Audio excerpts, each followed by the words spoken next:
Hello everyone, welcome to our channel Anek education point. Myself Hina Thakkar और आज हम GST start करने जा रहे हैं। Goods and service tax and custom law को स्टार्ट करने जा रहे हैं। अगर आपको असाइनमेंट्स या फिर आपको नोट्स या फिर कोई भी प्रोजेक्ट या फिर सिनॉप्सिस कुछ भी बनवाना है तो आप दिए गए नंबर पर कांटेक्ट कर सकते हैं 8178359562 पर। ठीक है, तो आप कांटेक्ट कर सकते हैं। तो बेसिकली आओ स्टार्ट करते हैं जीएसटी, क्योंकि सीजी भी हमें कवर करना है और जीएसटी भी कवर करना है। उसके बाद रिसर्च रह जाएगा, उसके बाद वो कवर कर देंगे। तो 4 मेन सब्जेक्ट आपके कवर अप हो जाएंगे। आपके एग्जाम से पहले पहले मुझे वन शॉट देना है और बिजनेस वाले का मैंने दे दिया ऑलरेडी। नोट्स बिल्कुल रेडी हैं। जीएसटी के सैम्पल गेस्ट पेपर मैंने रेडी करवा दिया, जिसके अंदर जो भी मैंने 2025 के क्वेश्चन दिए थे उसके आंसर्स भी एक ही पीडीएफ में रेडी करा दिए। जिनको भी चाहिए व्हाट्सअप करके ले सकते हैं, बहुत ही रीजनेबल सा प्राइस है, आपको मिल जाएगा। नेक्स्ट आता है, आप स्टार्ट करते हैं goods and service tax and custom law. Basically अब हम बेसिक्स के बारे में बात कर लेते हैं कि हमारा बेसिक क्या कहता है। तो बेसिक क्या है? बेसिकली जीएसटी का फुल फॉर्म आप लोगों को पहले से पता होगा, जिनको नहीं पता मैं बता देती हूँ। गुड्स एंड सर्विस टैक्स, ठीक है। तो जो मेन रिस्पॉन्सिबिलिटी है of any government is to fulfil basic and development need of the country. It's people through public expenditure on public welfare services like education, healthcare, law, order, infrastructure, sanitation, etc. तो basically हम ये बात करते हैं, ये जो हमारा GST है, ठीक है, इसके ऊपर थोड़ा सा चर्चा करेंगे कि जीएसटी जो है बेसिकली क्या है। यानी कि जीएसटी क्यों हम लोग पे कर रहे हैं। जब भी हम कोई डोमिनोज जाते हैं, बर्गर किंग जाते हैं, मूवी देखने जाते हैं या कहीं भी जाते हैं, तो हमें हमारी बिल मिलता है। बिल में हम देखते हैं कि हमें लिखा होता है कि सीजीएसटी इतना चार्ज हुआ और एसजीएसटी भी चार्ज हुआ। तो ये क्यों चार्जेबल है, यानी कि हम टैक्स क्यों पे कर रहे हैं। जब हमने कुछ खाने का खरीदा है तो जो सामान बेच रहा है वो गवर्नमेंट को टैक्स देता है, तो हम क्यों दे रहे हैं, ठीक है, हमारी जेब से क्यों जा रहा है। तो देखो, मेन रिस्पॉन्सिबिलिटी जो जिम्मेदारी है of any government is to fulfil basic and development need of the country. यानी कि जो हमारी गवर्नमेंट है उसको बेसिक ज़रूरतें और डेवलपमेंट, यानी कि जो हमारी कंट्री की डेवलपमेंट की जो नीड है, डेवलप करने के लिए जो ज़रूरतें हैं उसको पूर्ति करने के लिए, पूरा करने के लिए पैसा चाहिए होता है। और उसी पैसे को हमसे ही कलेक्ट किया जाता है जीएसटी की फॉर्म में।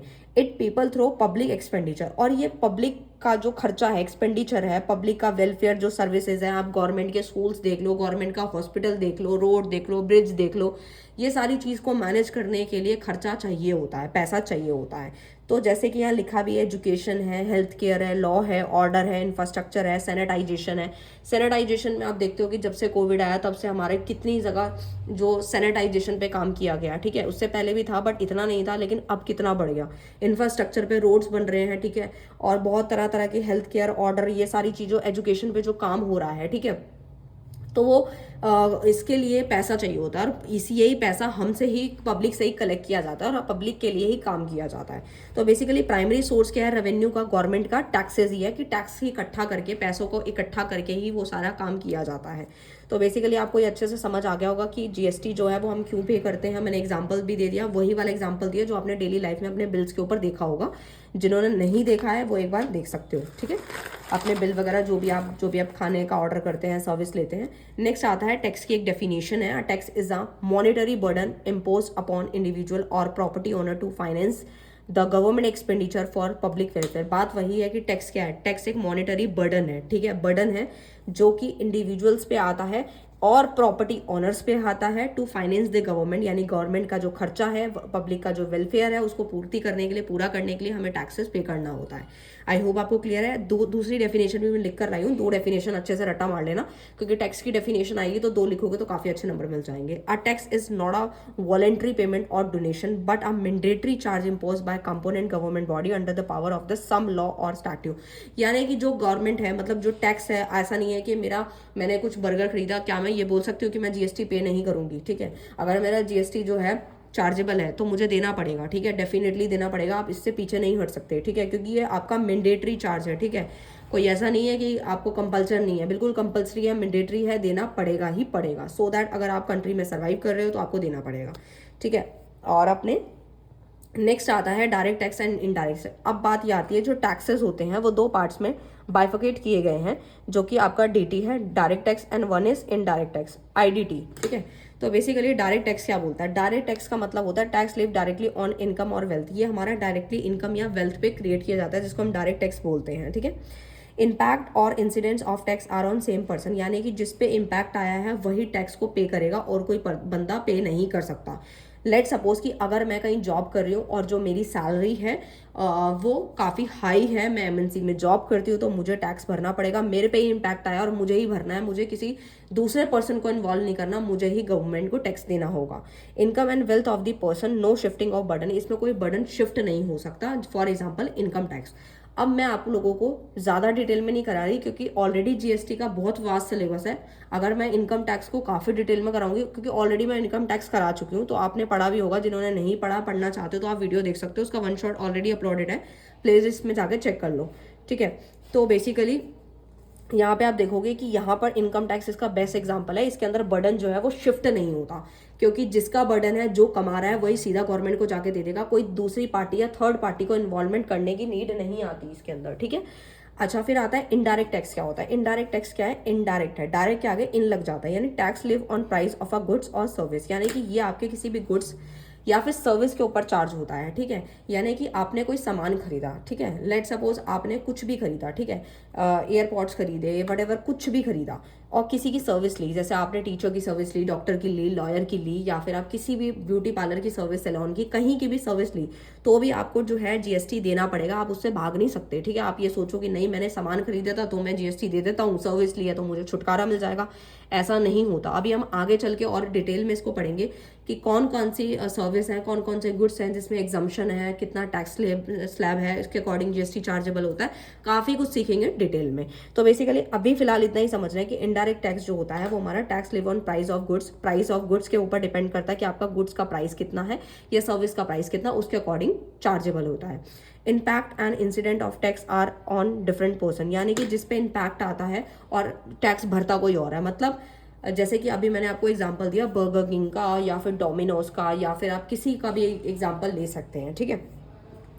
तो जैसे फॉर एग्जांपल आपने बर्गर किंग से बर्गर ऑर्डर किया, ठीक है, आपको बर्गर खाना था, आपने बर्गर ऑर्डर कर दिया, सो दैट आप देखेंगे कि उसमें भी जीएसटी चार्जेबल था। अब आप सोचो कि impact and incident of tax are different person, यानी आपने तो जीएसटी दिया, लेकिन गवर्नमेंट की जो जीएसटी यानी जो पैसा गया है, जो आपकी जेब से गया है, वो आपके द्वारा गया है।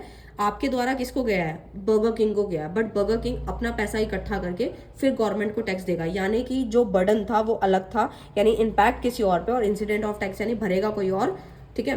तो यानी कि इस तरीके से price of goods and service होता है, इसमें गुड्स और सर्विस के प्राइस के अकॉर्डिंगली इनडायरेक्ट टैक्स चार्ज होता है, बर्डन शिफ्ट हो जाता है। अभी आपने देखा ना कि जैसे मान लीजिए मैंने बर्गर ऑर्डर किया था, ठीक है, तो बर्डन जो है वो मैंने आगे अपना शिफ्ट कर दिया, ठीक है। मैंने टैक्स जो है वो जो है सरकार को दिया तो है, लेकिन खुद नहीं दिया, किसकी मदद के द्वारा दिया है, मतलब कौन बीच में आया, मीडिएटर कौन था? हमारा बर्गर किंग था। तो इस तरीके से जीएसटी एंड कस्टम ड्यूटी इसके बेस्ट एग्जाम्पल्स हैं, ठीक है। आई होप आपको क्लियर है। इसके बाद इसके फीचर समझ लेते हैं, देन आफ्टर मैं इसको वीडियो को एंड कर दूंगी, ज़्यादा लंबा नहीं रखूंगी, सो दैट नया नया लेक्चर है तो आपको भी डिफिकल्टी फेस ना हो। तो फीचर्स ऑफ इनडायरेक्ट टैक्सेस जो है वो अच्छे से रट लेना, क्योंकि ये अगर रट लिए तो इससे आपके इंपॉर्टेंस, डिसएडवांटेजेस और आपके काफ़ी सारी चीज़ें बन जाती हैं। तो डेफिनेशन, डिफरेंस और फीचर अच्छे से रट लेना, काफ़ी इंपॉर्टेंट है। फीचर्स में आपको करेक्टरिस्टिक नेचर पता होना चाहिए, इसके अनदर नेम क्या है। कई बार क्या होता है हम घबरा जाते हैं, हम सोचते हैं हम फीचर पढ़ के गए थे, करेक्टरिस्टिक पूछ लिया, नेचर पूछ लिया। अनदर नेम की भी मैं अलग से जल्द वीडियो बनाऊंगी, सो दैट आपको दिक्कत ना हो। तो फीचर ऑफ इनडायरेक्ट टैक्स में आता है tax on goods and services, ठीक है। तो बेसिकली यहाँ पर देखो, जो हमारा टैक्स होता है वो गुड्स एंड सर्विसेज पे चार्जेबल होता है, ये तो आपको मैंने बता दिया।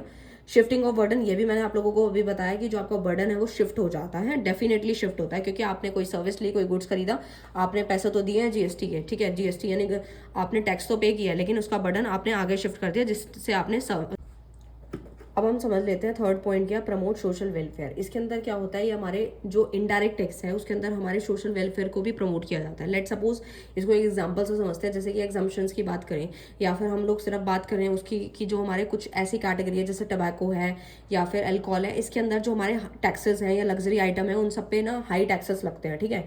तो हाई टैक्सेस होने की वजह से ही जो इस पॉइंट को कंसिडर किया है कि प्रमोट सोशल वेलफेयर, यानी कि उस पर इतना हाई टैक्सेस लगाया जाता है सो दैट कि हमारा जो सोशल वेलफेयर है उस पर भी हम लोग काम कर पाएँ, इसको भी प्रमोट किया जा सकता है, ठीक है, उसी पैसों से। नेक्स्ट आता है मेजर सोर्स ऑफ रेवेन्यू। ये भी आपको पता है कि जीएसटी इनडायरेक्ट टैक्स जो है हमारा वो रेवेन्यू का, गवर्नमेंट का बहुत बड़ा साधन है। टैक्स इकट्ठा करेगा तो बहुत सारा पैसा आएगा और उसी से हमारे जो रेवेन्यू है वो क्रिएट हो जाती है। नेक्स्ट आता है लीड्स टू इनकम डिस्पैरिटी। इसमें क्या होता है कि अगर इनकम जो है किसी पर्सन की बढ़ती चली जाती है तो टैक्सेस भी बढ़ते जाते हैं, और इनकम कम होती है तो उसके हिसाब से ही टैक्स लगाया जाता है। ये नहीं कि बेचारा एक व्यक्ति अगर 10,000 कमा रहा है तो उसको भी उतना ही टैक्स पे करना है, और जो 1.5 करोड़ या 2 करोड़ कमा रहा है उसको भी उतना ही टैक्स देना है। इससे तो क्या होगा, गरीब व्यक्ति तो मर ही जाएगा बेचारा।